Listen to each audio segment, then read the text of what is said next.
بعد الإعلان عن الحملة الوطنية والدولية للإفراج عن المعتقلين السياسيين الصحراويين التي أعلن عنها رئيس الجمهورية العربية الصحراوية الديمقراطية والأمين العام لجبهة البوليساريو الأخ محمد عبد العزيز، كانت تنسيقية ملحمة قديميزيك للحراك السلمي من أوائل المنخرطين في هذه الحملة على صعيد المناطق المحتلة وجنوب المغرب، والتي جسدت كافة برامجها على أرض الواقع، بما فيها منابر خطابية وأنشطة وطنية لتسليط الضوء على حالة المعتقلين السياسيين الصحراويين في السجون المغربية، وشعارها في ذلك: لا خير في أمة تنسى معتقليها في السجون.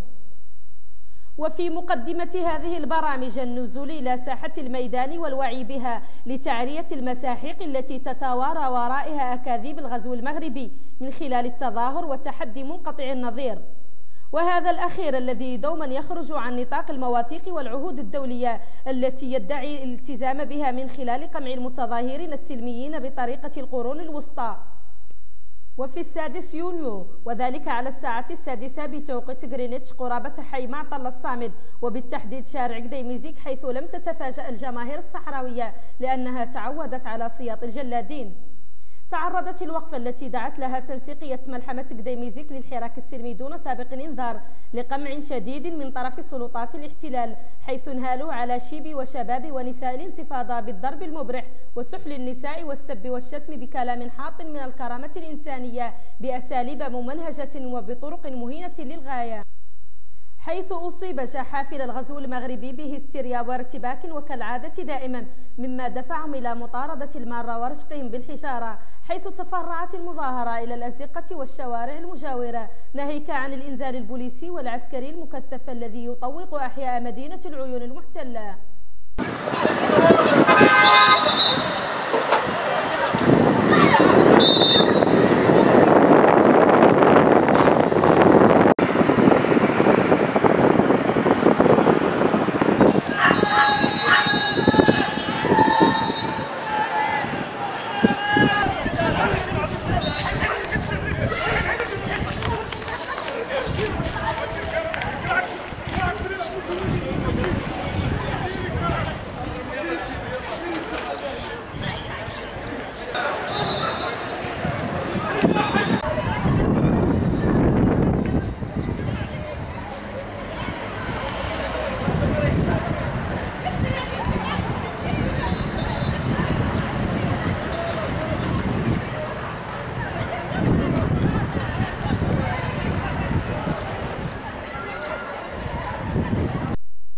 هذا التدخل العنيف الذي أصيب على إثره العديد من الجرحى في صفوف الصحراويين العزل، وكان أخطرها حالة الطفل القاصر أيوب قرماطة البالغ من العمر 16 سنة عقب الوقفة، حيث تمت مطاردته من طرف دورية تابعة لسلطات الاحتلال.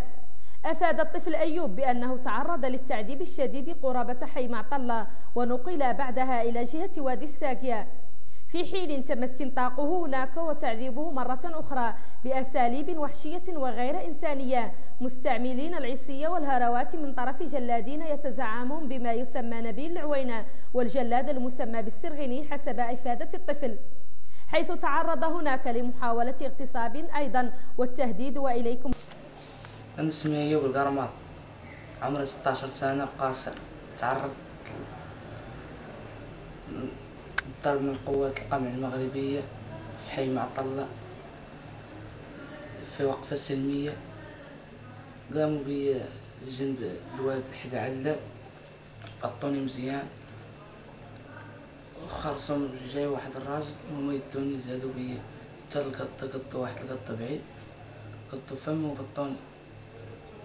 قال واحد فتح فمي لاح فيه التراب وتنخم فيه، واحد وطع على ايدي خبطها واحد، تم يبطوني يمين، جا داك واحد العساس ديال واحد الفيلا فمو اللي جابني منه.